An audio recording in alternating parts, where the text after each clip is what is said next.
Haven.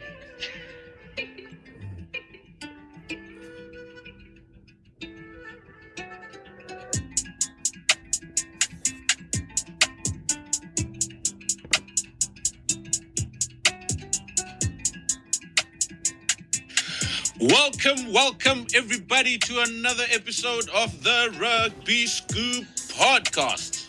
I'm not by myself. Happy Easter, first and foremost. I'm with the gardener, Hugh Griffin. I'm with the caretaker coach, Vickers Miranda Vuyozanga. Jade is enjoying a good Easter with family, unfortunately or unfortunately for the listeners. But fortunately, we still have three of us available, ready to go, plenty to talk about. Hugh, sunny in England, the gardens looking fresh, Judgment Day in Welsh footy. How has your Easter weekend been so far? Good afternoon, everybody. Always sunny in England. Judgment Day was okay. I don't think you can say it was anything more than that. The first game was good. And now I am talking to you whilst keeping an eye on, a close eye, on Wales versus Ireland in the Women's Six Nations. Big game. Wales looking for their first win of the tournament. Big progress hopefully being made under the new coach, Sean Lynn. So apologies if I get a bit distracted at points. Apology accepted. Vickers at the airport. Ready to take off. Talk to me. Yeah, all good, brother. Good afternoon, everyone. Yeah, for me, it's been good. I think Jade is running away because the Blues lost again. So maybe that's why he's running away. But other than that, all good. Yeah. I didn't wanna mention it because you already gave us a warning that we shouldn't talk badly about him. But nonetheless, yes, the Auckland Blues did lose again. But guys, as usual, we start off with news making headlines this past week, and then we get into the nitty-gritty. Hugh is going to kick us off with Judgment Day of URC, Welsh Rugby, razzle-dazzle. And then we're going to move on to the Bulls. Big, massive, gigantic win in what's his name? In Ireland. What's it called? What's that area, the place called? Limerick. Yeah? Cork, Limerick, yes, Limerick. Yes, Cork, Limerick. Yeah. Big one for Jake White there, Hugh's favorite rugby coach coming out of SA. We're going to hit off with the news, guys. News making headlines this past week. Rico Ioane will be joining Leinster at the end of this year. Massive. They've got one centre from the All Blacks. They want to take another centre from the All Blacks. He's not having one of his greatest seasons in the past 2 years, actually. But yeah, it'll be interesting to see how he goes on when he joins Leinster next season. Maybe it's a good move for him as well, mentally, to just be away from the Southern Hemisphere, start afresh, maybe pick up new things from Jacques Nienaber. Let's see how he goes on, Rico Ioane. Hugh, what are your thoughts on Rico joining Leinster? Well, it's absolute box office, if nothing else. And I tell you what, the meltdown on social media has been something to see over the last week or so. It's something I'm hoping to capitalise on with a YouTube video on my channel, hopefully coming out this afternoon or this evening. I don't think it's quite the same as Geordie Barrett, because I always felt that Geordie Barrett was playing very well and he was getting unfair criticism. The one thing that I will say in Rico's defence, obviously he's getting a lot of stick down in NZ at the moment, is he's a 13 and the ball has to go through a lot of pairs of hands before it ever gets to you as a 13. So if you're not kind of playing the house down, it's difficult to say it's solely this guy's fault. It's probably the question of his teammates. We'll talk about the Blues in a bit. But yeah, I think it's going to be interesting. I think it's going to be exciting. And I wonder if this Leinster kind of sabbatical position is just going to become a rolling thing that they have. It's interesting to me now, and this is maybe something to chat about for another day, is that Ireland is kind of operating like a Japanese style model of you're allowed to have these marquee players, but you're only allowed a limited number of them, and the rest are kind of brought through your system. That's interesting. But yeah, it's if nothing else, it keeps us entertained. No, fair enough. Also, not in rugby news, we have superstars that had landed in Hammanskraal. Vickers, do you know where Hammanskraal is? I'm not quite sure. Yeah, somewhere there in the, I think it's in Hammanskraal in the Just above Pretoria, I think. It's above Pretoria. Yeah. So there was a very odd landing of a Blue Origin rocket with Katy Perry and 5 other women, which had made a lot of headlines. They were all dressed in blue. But you know who was not landing in Hammanskraal? Edgar Rathbone. So the CEO of Blue Bulls has basically poured cold water on the speculation that Arendse would be leaving Loftus. So he is basically staying put. So once he comes back from Japan, he will be joining the Blue Bulls and obviously having another conversation regarding his contract extension. The brothers, the Chituka brothers, have finally received their South African ID cards. So Rassie Erasmus can now choose or pick and choose between the two siblings who are based in Durban at the moment and having a good time in terms of their rugby form. Emmanuel and Vincent Chituka. Stormers have established a new rugby institute in Stellenbosch. So they're sick and tired of the Blue Bulls having taken and poached hundreds and hundreds of their talent out of Western Cape. So they've basically established their own institute, and now they'll definitely keep some of their talent back at home in Cape Town. Sorry, man. Did they cancel it? What, the Stellenbosch Academy? Yeah, no. It's totally two different things. The Rugby Institute is the one that Sia Colisi, the Juan de Jongs, they went to that institute, and then you get what you call now the SAS, which is totally different to the institute. So they must have cancelled it a few years before, because now obviously they want to bring it back. That's why they mentioned, because that's what I was always asking myself. They had such a good pool of players. I mean, if you look at the amount of Springboks they've produced, then why would you cancel something like that? I guess maybe it's because when they were going through the financial dip, maybe that's when they decided not to focus too much on the academy side. Yeah, I was gonna say the same thing. It was, I think, during that period where Western Province was struggling financially, that must have obviously put some strain with regards to keeping the talent, and obviously then, I mean, the Blue Bulls, most of Western Cape players are always going to Pretoria straight after school. So now they really, I think this is very important for them to have this academy for schoolboys. Straight after school, they get to stay in Cape Town, and also they've got very good university institutes down there as well. So players can still play for either Ikes, or they can play for Marties, or they can play for what's a Technicon. Yeah, Technicon. See, what's CPUT or something like that. But and they still play within the Varsity Cup. No, I think the thing is, back in the days, there used to be a 1-year deal where they're coming out of school, they have an under 19 basically contract, which will be only a year, valid for a year, and then whichever players they don't sign continuing after that year, those players would then go to the other unions. So unless they've made it a little bit longer, then it could work. But back in the days, it was 1-year contract, which is why you see a lot of players who had gone through the institute have actually found home in different kinds of, in the different unions, which is the Sharks, the Bulls, Lions, because of the fact that they only had a contract for a year. So maybe they've changed the setup of it.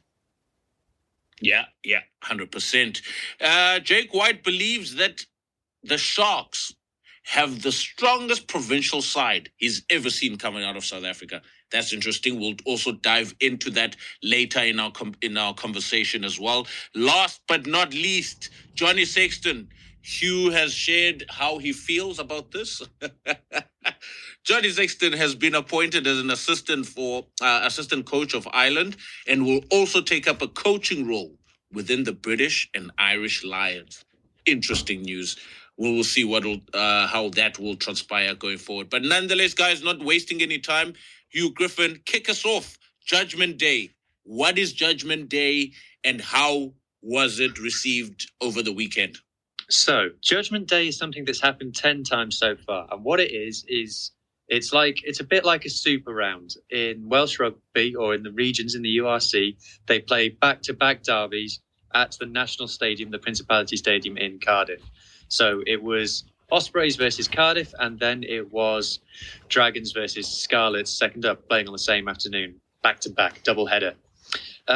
It's, like I said, it's happened 10 times now, and it was very popular maybe 10 years ago. Highest ever crowd, I think, in URC history, 68,000 people for a Judgment Day. Now, it's not as popular. And look, we could spend all Easter weekend talking about the reasons why that might be, but the punchline is only 28,000 fans showed up yesterday for these games. What was it like? The first match was good enough. Cardiff did a job on the Ospreys. Ospreys season basically over now at this point. Scarlets managed to keep their season just about alive by scraping a bonus point victory over the Dragons, which was the bare minimum really when you consider the form of the two teams.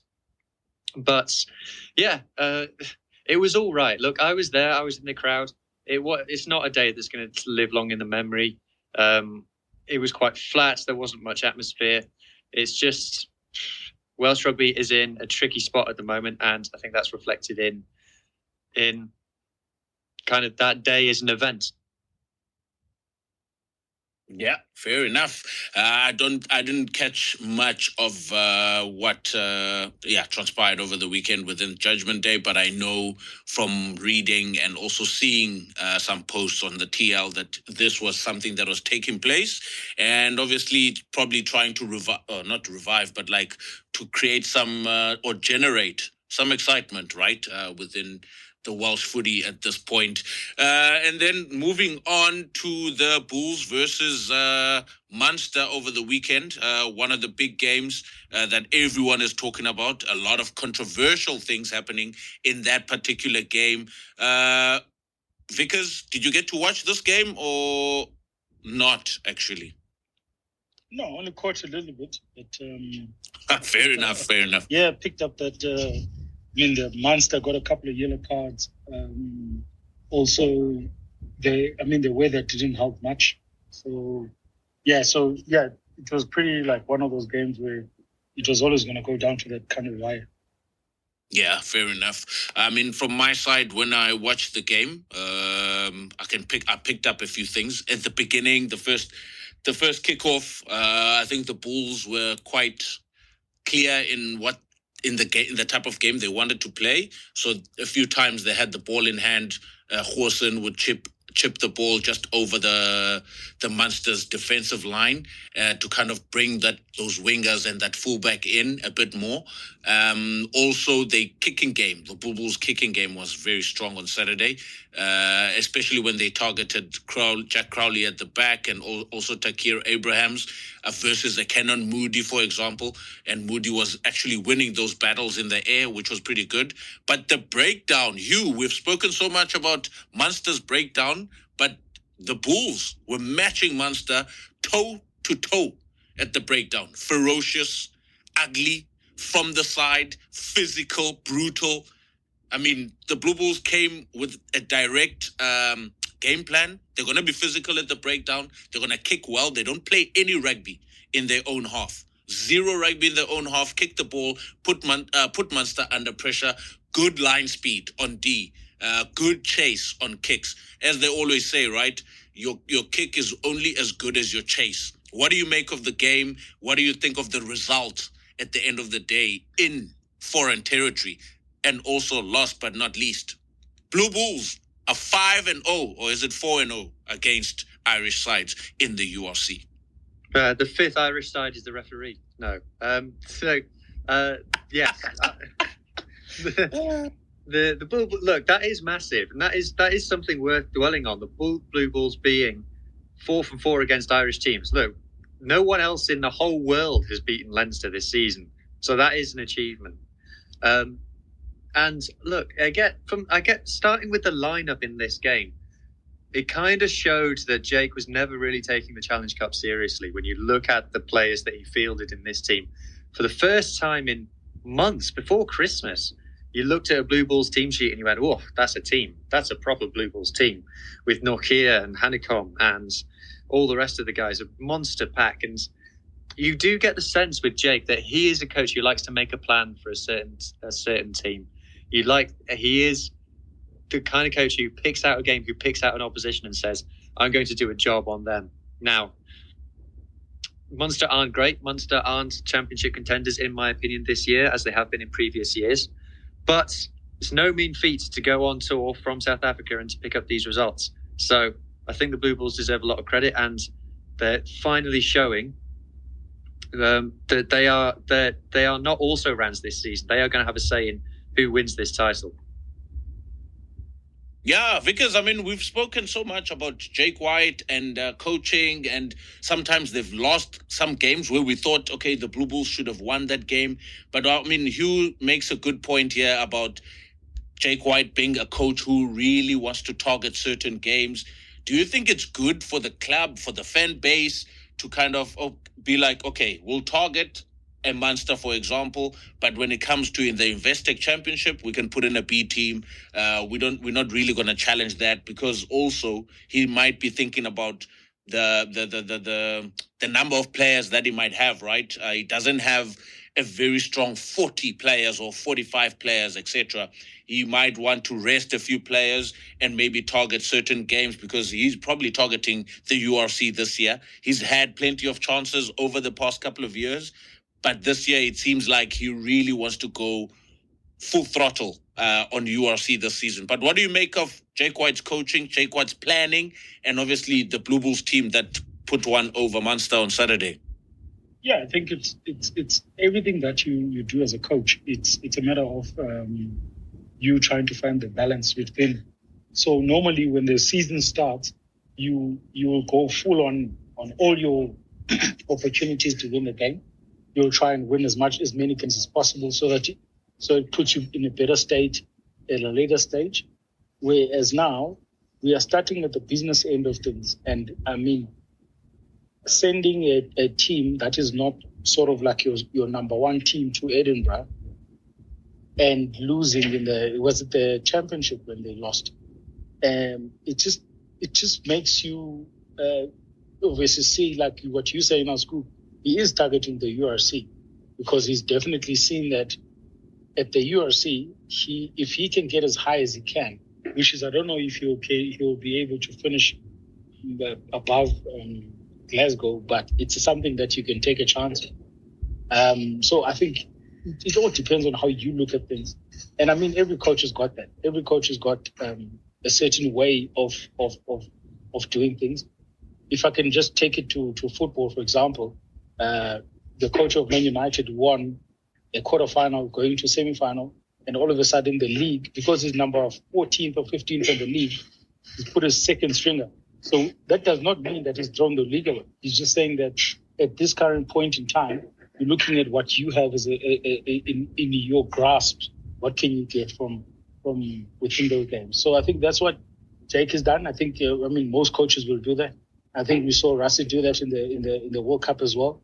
He targeted a couple of games, and a couple of games he just said to himself, you know what, I don't mind losing this game because it will put me in a better position for the future. So yeah, it just happens. I think it's all what smart coaches do, and accepting that reality is there is too much rugby being played, and not trying to fight the system. No, fair. Vickers, still sticking with you. I mean, a guy that impressed me in this game personally was Ambrose Papier. His exit plays were amazing. His kicking game was in pinpoint form, right? Accurate. It's not going too far away from the chaser. It's right up there and contestable. You've also shared your views about Ambrose Papier being selected, or wanting him to be selected within the Springboks squad or training group, etc.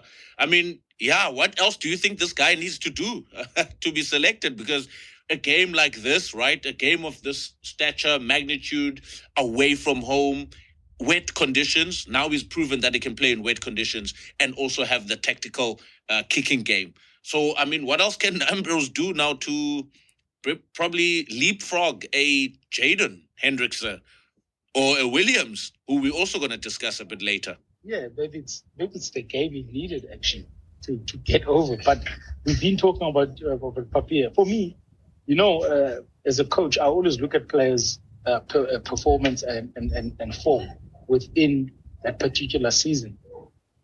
I'm afraid that if Papier continues not to be selected, I don't know if when he does get selected, if he's still going to be the same form. Because then that's when we're going to judge him on. We're going to judge him on the form that he will be currently on when he is selected. Whereas the kid is playing well now. He should have been involved now. We know that Jaden also took a little bit of a time to get back. We haven't seen Grant play well since he got injured for the Springboks. So it's almost like, as a coach, yes, we don't want to give Springbok caps away, but at the end of the day, when players play well and when players fight for their position, it's exactly what we need. We need players to be in this kind of form when they go in to play for the Springboks. But again, Spook, it comes down to the philosophy of a coach and the culture team culture that he wants to build.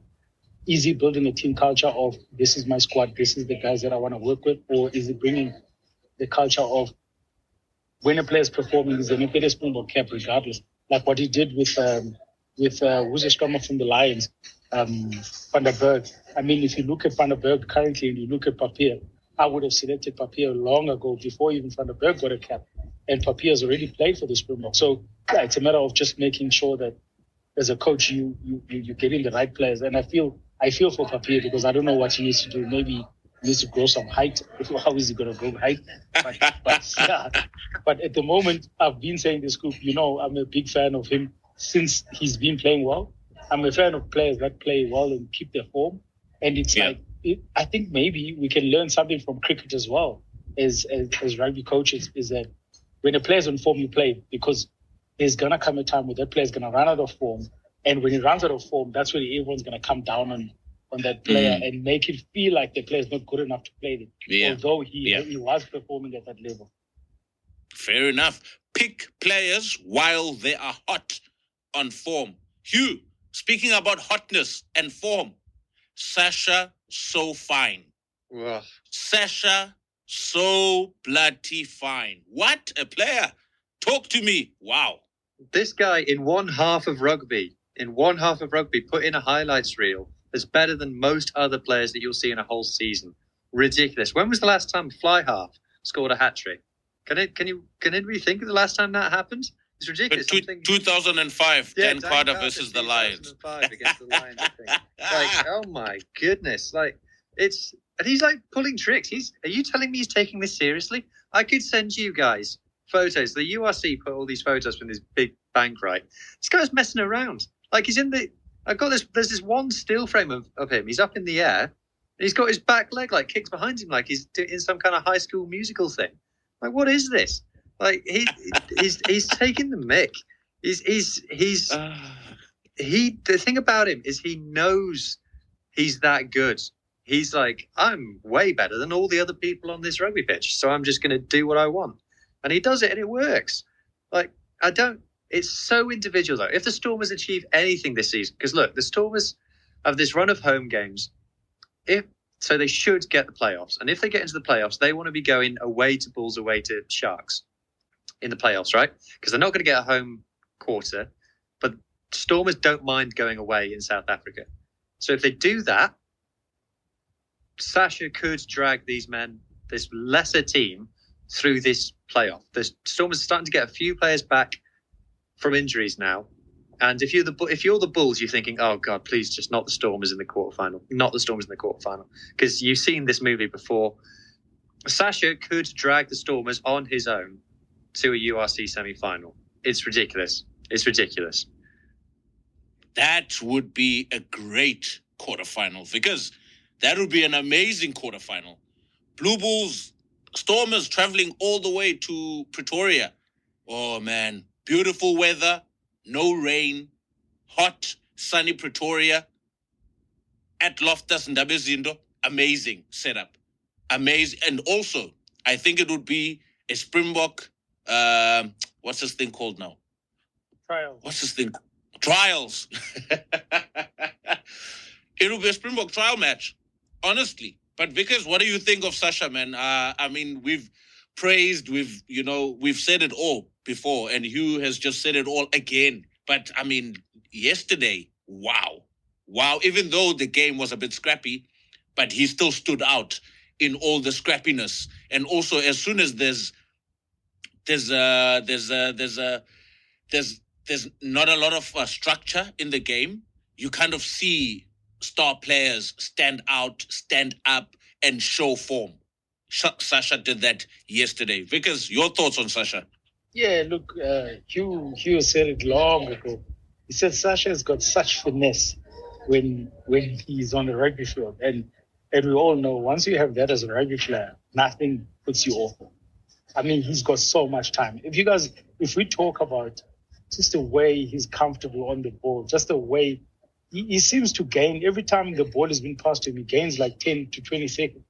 So everything just almost like goes into slow motion. So for me, we saw him when he played for the Springboks, that we because some of us were doubting that he could live up to the position, to the jersey of the number 10, but he showed us that it was pretty comfortable, it was easy for him. So look, it's so nice and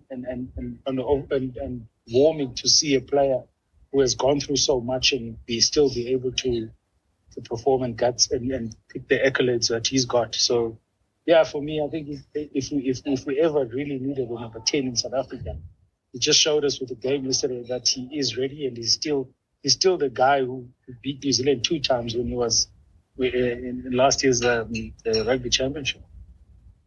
You had to sneak that one in there because geez. Anyway, moving along, guys, to the Sharks. John Plumtree and his coaching staff. Oof.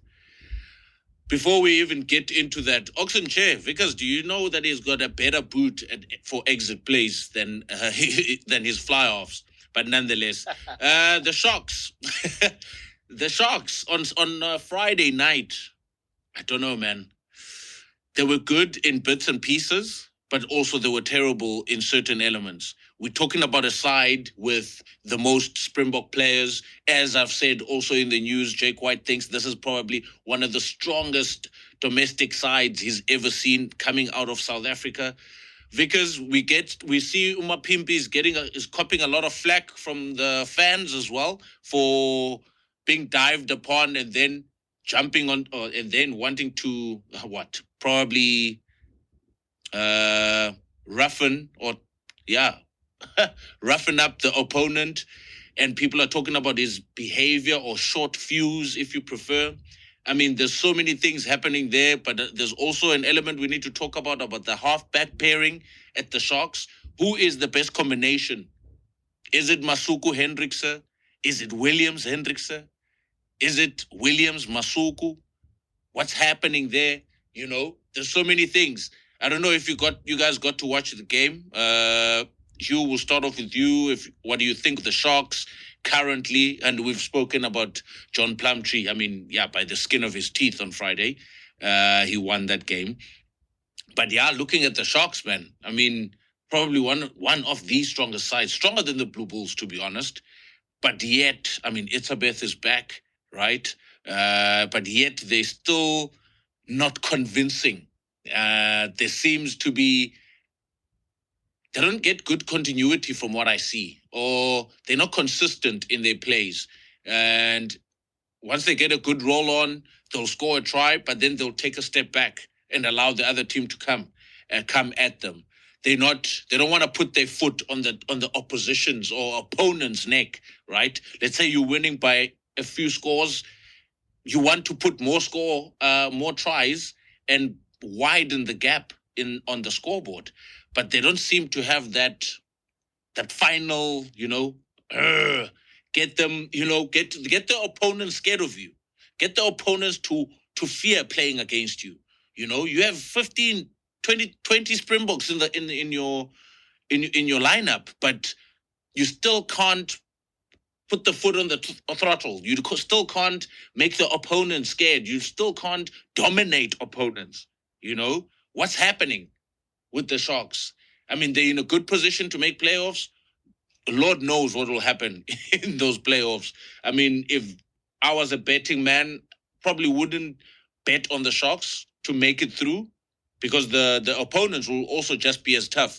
The opponents will just be as strong. Even if they're playing at home, you worry about them. There's no home ground advantage when they go to Durban, But yeah, they still won at the end of the day. Good win at that, or not a good win, but like scraping through at the end. There's so many topics. There's so many things to talk about. Hugh, what sticks out for you within this Sharks team? What sticks out for me is that they might be the worst coached team in the whole URC. Look, we've said it plenty of times about the Sharks, but guys, like any team, any URC team, give them Oxenche, give them Eben Etzebeth, give them Sia Khaleesi, give them Grant Williams, give them Andre Esterhazen. How many league spots do they climb? Even Toulouse would trade players with the Sharks, some players with the Sharks if they could. And the Sharks, John Plumtree is redefining the bare minimum, the definition of the bare minimum. Like 4th in the league with these players.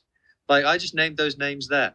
If you gave the Scarlets those 5 players that I named, we're top 4. I would say it all day long. We are top 4 if we just take 5 of the Sharks' best players. And that the Sharks have got 10 of those players. The Sharks have got 12 of those players of that caliber. It's not good enough. And yes, they've won the game. There's some of the rugby they played was absolutely awful. Absolutely terrible rugby. Clueless kicking, no kick chase, one-up runners in the middle of the park, no plan beyond a phase. Just every time you think that you've said everything that you've got to say about the Sharks, they go and they find something else for you to say about them. All the time. Vickers, your thoughts? Yes, cool. I mean, what else to say? I think Hugh nailed it. I think for me, I'm not going to say insight, having known what could have happened before it even happened, sort of gave me the idea what is happening with the Sharks. Because at the end of the day, the coach will keep his job because he would have reached the quarterfinal at home. And if he wins that, he'll go to semi-final, which means even there are chances that he'll keep his job. But but there's a lot. I mean, there's a lot. Like you said, if you think about it, yesterday's starting backline, there was only one player who was not a Springbok. It's Ethan Hooker, and he is in the pipelines. I think he's in the player of national interest. He's in the pony role for the Springboks in future. So you could almost say that he is going to be a Springbok, but not at this point. So if you look at those backs, you've got 7 Springbok players who can start any game, who probably would start a game against Ireland, who probably would start a game against New Zealand, against Australia, against Argentina. Those guys could start any game, basically barring one position, number 14. That's it.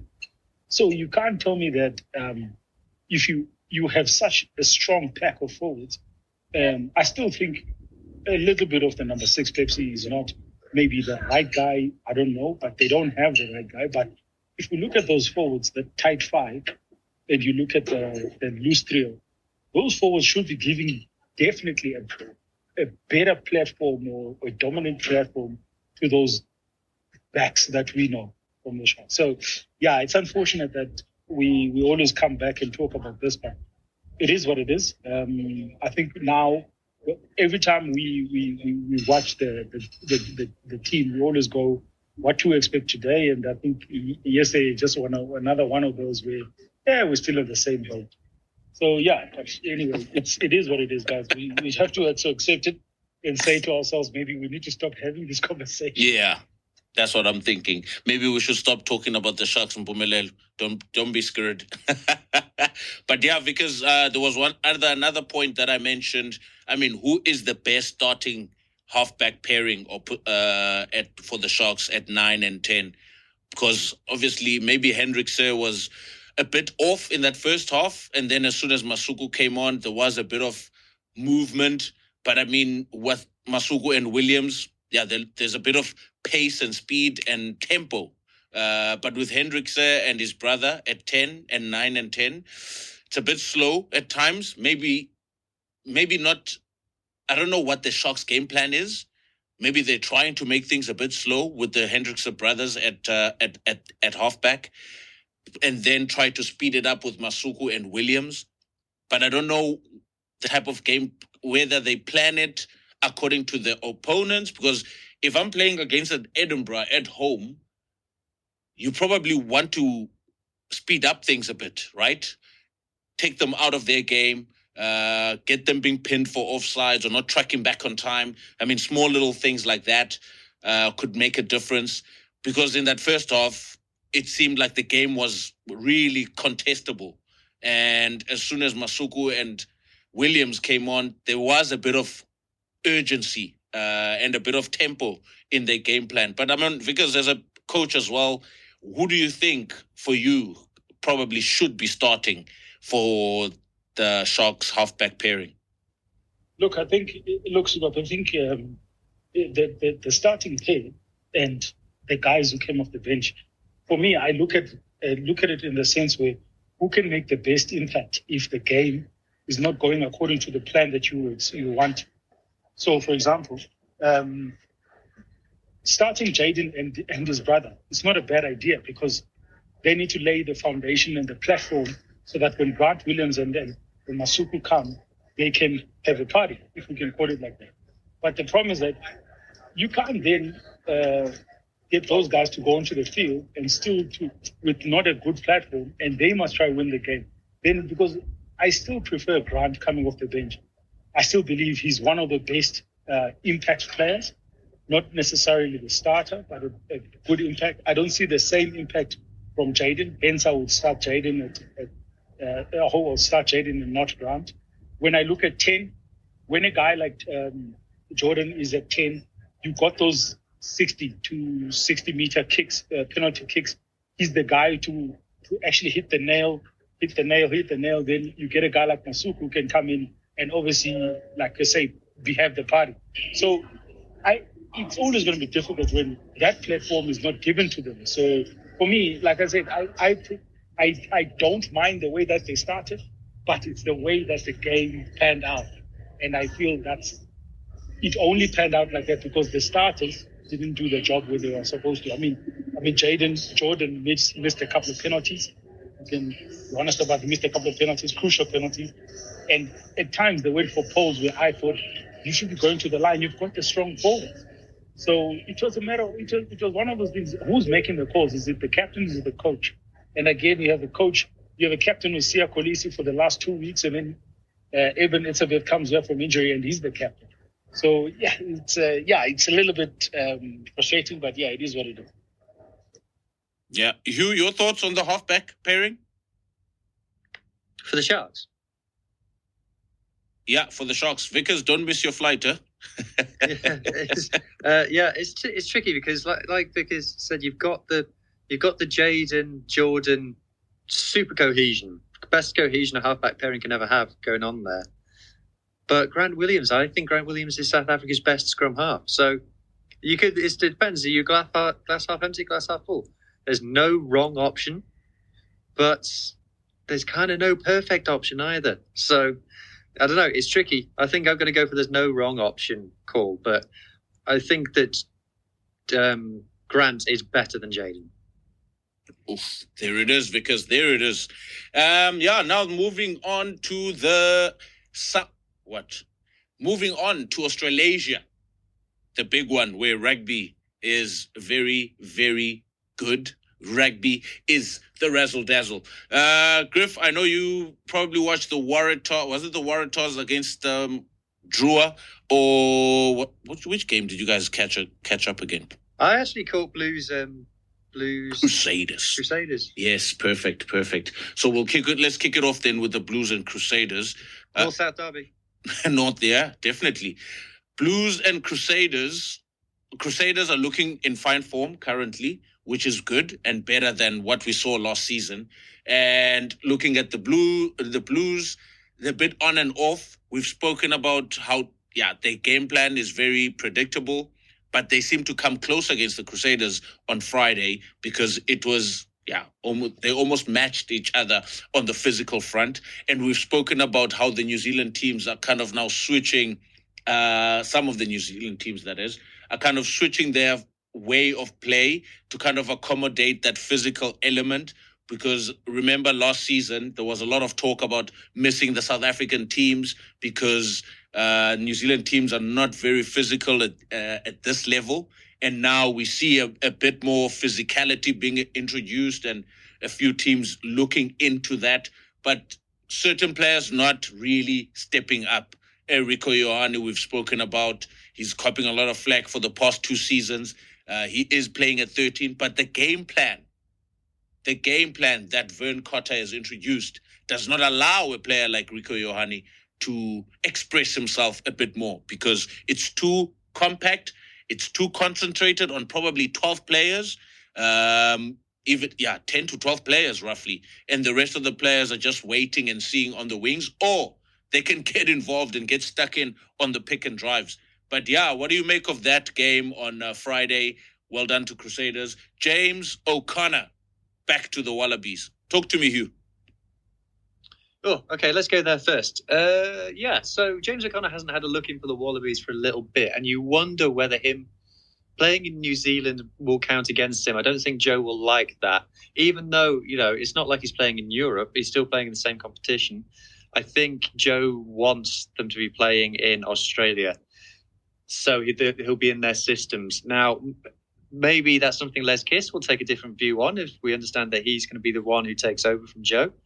But just career, I might research and make a thing about James O'Connor, because this guy's career is let's talk about a roller coaster, about starting at fly half against the Lions and then going up north and then becoming a winger for a bit.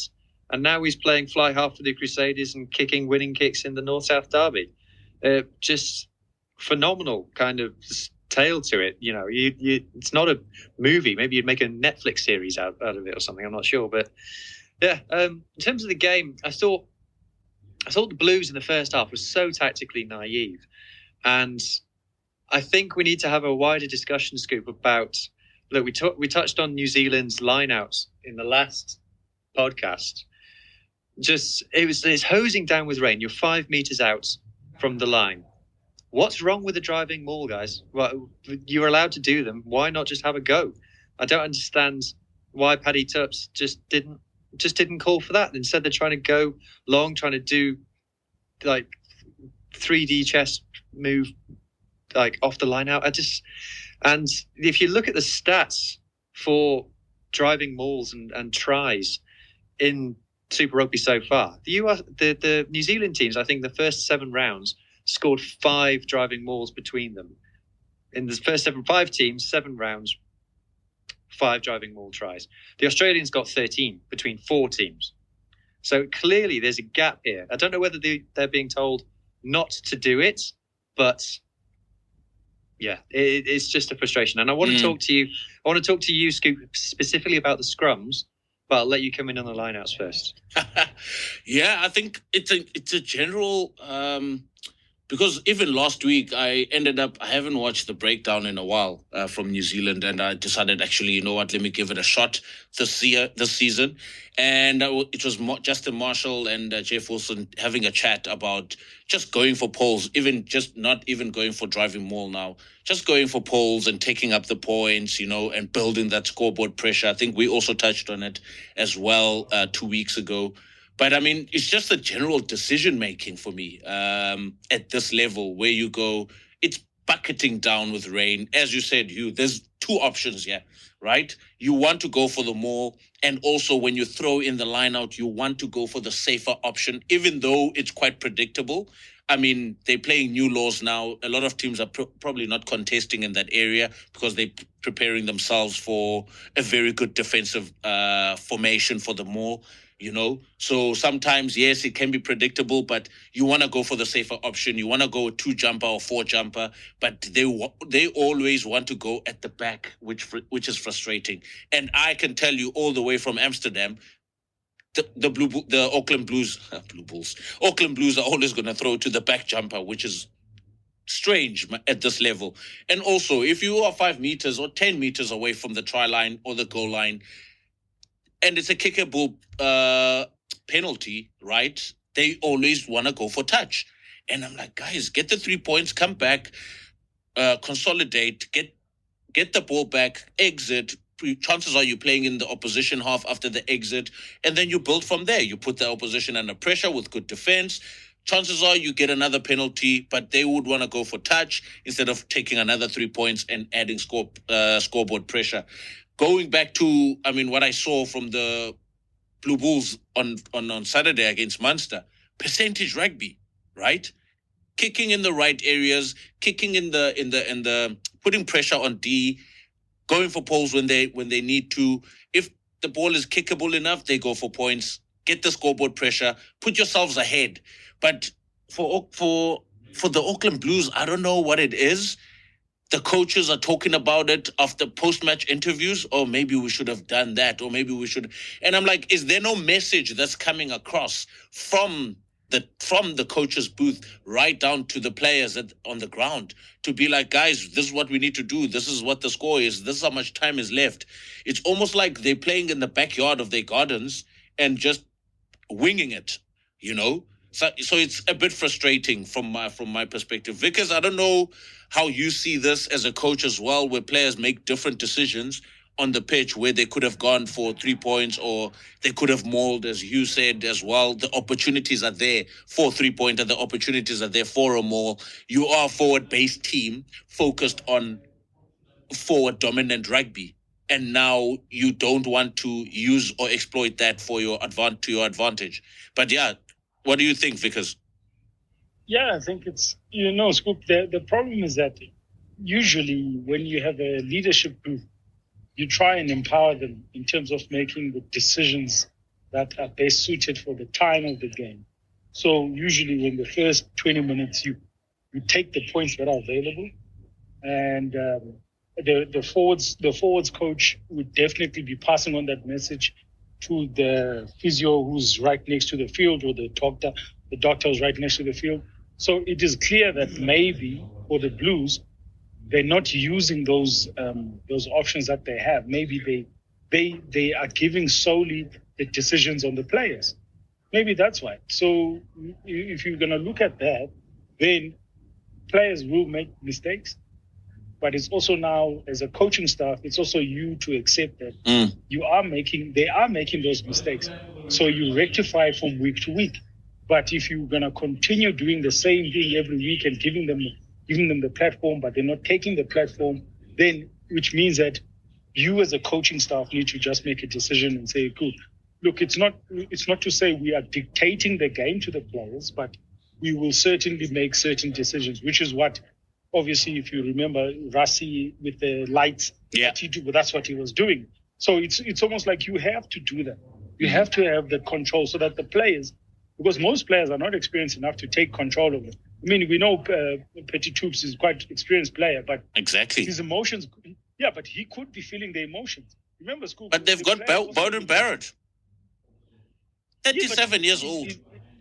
But how is he being vocal enough in the team? Oof. Is he the guy? Does he have the personality to be vocal? Because we know, if you look at South Africa, every single time there's a penalty, I bet you everything. Pollard is always there talking. He's talking to Sia. He's talking to Eben. Whoever's captain is talking to them. Because Pollard, he's got one of those players that he's got that comfort that he is allowed to be to make the decisions. Yeah.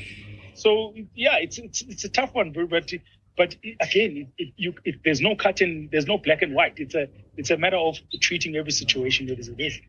Yeah, but I mean, going back also to listening to Marshall and Wilson, they also reverted back to the World Cup final, right? Where a lot of options that were taken by the captaincy, by the captains, Sam Kane, going for touch where they could have gone for poles and losing that ball 5 meters short, It's I don't know whether it's engraved within the New Zealand rugby culture that we always need to score tries.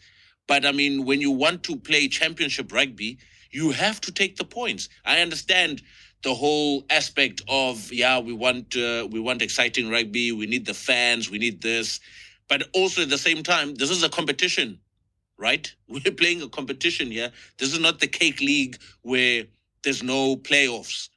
There are playoffs at stake. There is exactly. There's playoffs at stake. There's money to be won. There's prestige, pride. All these things factor into this particular competition. So how do we not then take the points when they're on offer?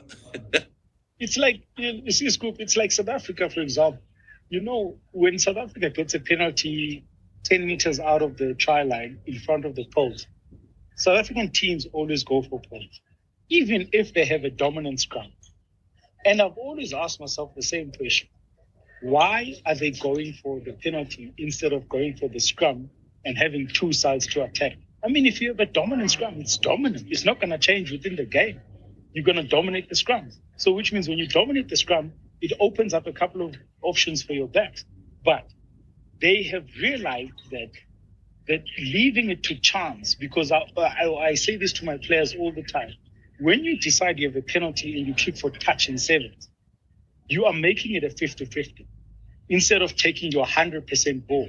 So what New Zealand teams maybe still don't understand is that even though your lineup is good, but the moment you kick the ball for touch, you're making it a 50-50. And that's when things like this, Scoop, the conversation we're having, creeps up. But if you decide to take for poles, at least you have an 80 to 85% chance of points because your kicker is within that range. So it's something that maybe it's being taught differently, or coaches think of it differently. Yeah, no, fair enough. And just as an aside, I do think we're in a kind of a dip globally for goal kickers. I think there's not that many 80% plus goal kickers going around at the moment. I'm trying to name, so if you go country by country, in South Africa particularly, like Sacha, we sung his praises. He didn't get all of his kicks yesterday. Jeepers. New Zealand, Damien McKenzie? What is maybe. he? What is he sitting on, maybe? 75, He's going to be 80? in and around 80, I think. And then after that, I don't think there's anyone else in New Zealand, to be honest. Bowden Barrett is trying, but we know he's never been a great kicker for poles. Yeah, after that, Richie Mo'unga was okay, but got a bit of jitters in the World Cup, which was strange. Not Bowden, his brother, the other Barrett, Geordie, I think he's a 75% when it comes to kicks. But in England, who do they have? Wales, who do you have? Scotland, I'm not sure if he's even close to 70, Finn Russell. Oh, he's above 70. Yeah. Oh, really? 80 is world class. 80 is international class. So France are the only team with the accurate goal kicker currently around the world. I would say he's Ramos. The best. Yeah. And then after that would be Pollard then, I'm assuming. Pollard, are we talking Pollard in World Cup knockouts, or are we talking Pollard all the rest of the time? Pollard generally. Pollard generally isn't as good as some people have you believe. Oh, wow. But don't let the Springbok fans hear you say that. I know, yeah. Anyway, let's talk about scrums. Anyway, scrums, Brumbies, Moana. You guys had something that you saw from Saturday, I think. I want to get your view on this, Scoop. So, I was looking at scrum stats, as I often do, the other day, and I saw that after 7 rounds of Super Rugby, Chiefs and Crusaders had 100% scrum completion after 7 games. That's a nonsense. That's impossible. And then I watched the games. I watched Brumbies versus Moana. I see the Brumbies shoving Moana back into next week every single time. And nothing from the referee. The referees play on every time. And this kind of comes back to the lineouts as well. Clearly, what we're seeing in Super Rugby is the scrums are seen as we need to get this over with as quickly as possible. Yeah. And dominant scrums are not being rewarded. And it's not a contest within the game anymore. It's purely a means to restart play. Now, I know we've got different ideologies about the scrum around the world, but this is clearly taking, in my opinion, taking something away from the game as a spectacle. Yeah. And I think it's actually, despite what stereotypes there might be, I think this is helping Kiwi sides and hurting Australian sides. I think the Australians at the moment are much more comfortable at the set piece than the Kiwis. Yeah. And if I'm an All Blacks fan, I'm watching this and I'm thinking, if we come up against France or England with a Northern Hemisphere referee, we might get found out here because they're going to penalise it at the scrums, whereas Super Rugby referees are doing everything to avoid giving a decision at scrum time. Very, very good points there, Hugh. I was thinking about this just yesterday as well. Not just the scrum element, but the game overall, where is Super Rugby teaching the New Zealanders and Australians maybe bad habits? Because, I mean, like you said, if you get used to being pumped in the scrums and not being penalized, and the referees are telling the stronger team to use the ball as soon as the ball is by the eighth man's feet, the referees tell the scrummers to use the ball. I mean, are they learning anything from that? Because then we will see how much of a difference all these laws that have been put into place to make the game more exciting. So, for example, there's no real contest at scrum time. Line out time, I mean, there's also bad option taking at line out time. Breakdowns are very physical and contestable. I mean, for example, for us to see a proper hit out is when you'll see maybe a Brumbies, but Brumbies copped 50 against Crusaders. If you see a Blues versus Crusaders or a Chiefs versus Crusaders, this is probably the only time you're going to see a proper hit out, a proper scrum battle, proper line out mauling battle, proper breakdown battle. For example, I'm always going to go to this game, the Bulls against Munster, because, I mean, that was physical. That was almost test match level between the Bulls and Munster, right? Tactical, physical, brutal, good scrum competition, right? Competitive in every facet of the game. The only time you're going to see that within Super Rugby is probably when those three New Zealand teams meet each other. The Crusaders, the Bulls, the Blues, and the Chiefs. Australian teams not really going to compete away from home because they really don't have a very good away from home percentage in terms of winning as well. So for me, not just the scrums element, just the bad behaviors, just the getting used to certain things not being pinned or pinged could possibly lead them in the wrong direction when it comes to international rugby. Like you said, they're going to get different officials for the inbound tour, right? They're going to get a UK or European referee where they'll blow things differently from what they are used to as Super Rugby. And then does that build up frustration in matches? Would that hinder them in terms of going forward as well? I think it's a very good point that you make. I mean, it's something to think about, but also understanding maybe a Razor in this element, in this situation. He might have a different picture, a different view, how he takes about or coaches his All Black team as well. So he might bring in a different view and bring in a different structure and foundation for them to kind of prepare for the international season. I know one thing, they are fit because the games are so quick, the breakdowns are so quick. Maybe, Hugh, that's a stat that we could maybe check out during the week, like the breakdown seconds. How long does it take in Super Rugby versus top 14? I think top 14 should be quite quick, and URC, just to compare the competitions in terms of the breakdown. But yeah, very good point there. I think it could be something to take a look at, and we'll see how much of an impact it has for the New Zealand teams going into the international season. Vickers, anything to say there before we look at the Lions tour team and end it off after that? No, everything is good. You guys have covered everything. Thank you. Anyway, Hugh, last one from us. We've got the Lions tour coming up. We did talk about maybe sharing some names that would be in that starting lineup for the Lions series in Australia. Maybe you can start it off with your list of players that you think would be starting for that first test match in Australia. I know I shared a list with you guys as well.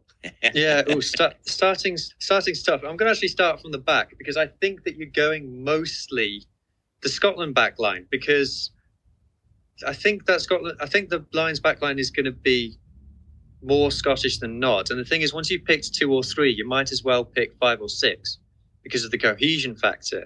So if you're picking, say, we expect at least one Scottish centre to be in there, and Sione Tuipulotu is due to be back from injury any day now. And I do think that he is. Look, it's difficult because we didn't see him play Six Nations, so it's difficult to say. I would say that he is on form before his injury was above Bundyaki. So it gets to that point. Well, if you're picking both Scottish centres, you might as well pick Finn Russell as well. And I do think that Finn Russell is the clear choice. So you pick 3 there, and then you're probably going to pick Blair Kinghorn, and then are you going to think about picking Duhan van der Merwe or Darcy Graham? And then it's like all of a sudden you're looking at it and you go, wow, nearly the whole of my 3/4 line is Scottish here. And it's like I said, once you've picked a few, you might as well pick the rest. The pack is the debate. The pack is, look, before the Six Nations, you would have said it would be nearly all Irish with just a couple of Englishmen. But now you're saying that there is more English is going to be in there. For me, the question is second rows and 6. Are they going to pick a hybrid flank lock number 6?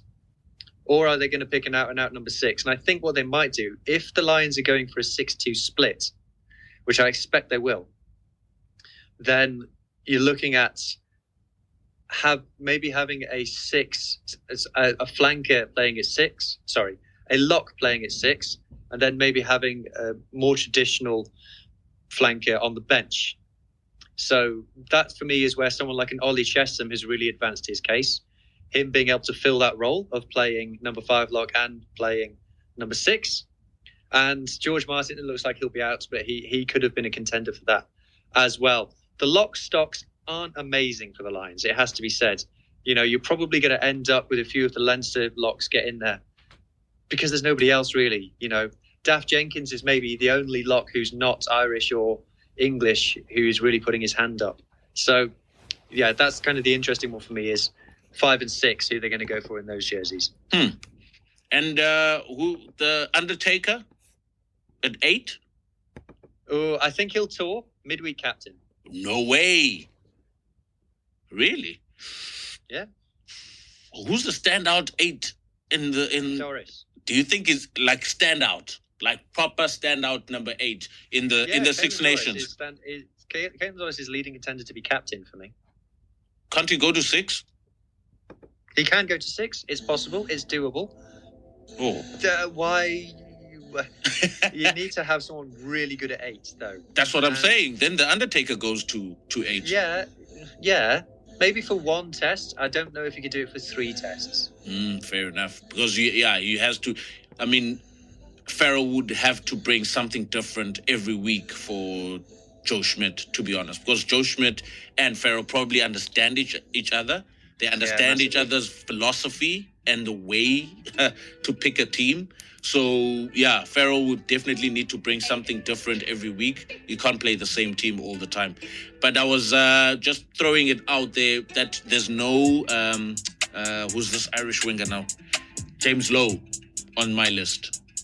I put in Manife Waboso. We haven't seen him. He's still injured. Yeah. But do you think James Lowe then probably makes it ahead of him? James Lowe is so key to the Irish game plan because of he's the most razzle-dazzle player in that back line, which is saying something for a player who's got no pace. And a kicking game. But he's got his boot is a cheat code. Yeah. The siege gun boot. If that's an option to you, you're a brave man not to take it. No, fair. All right. No, fair enough.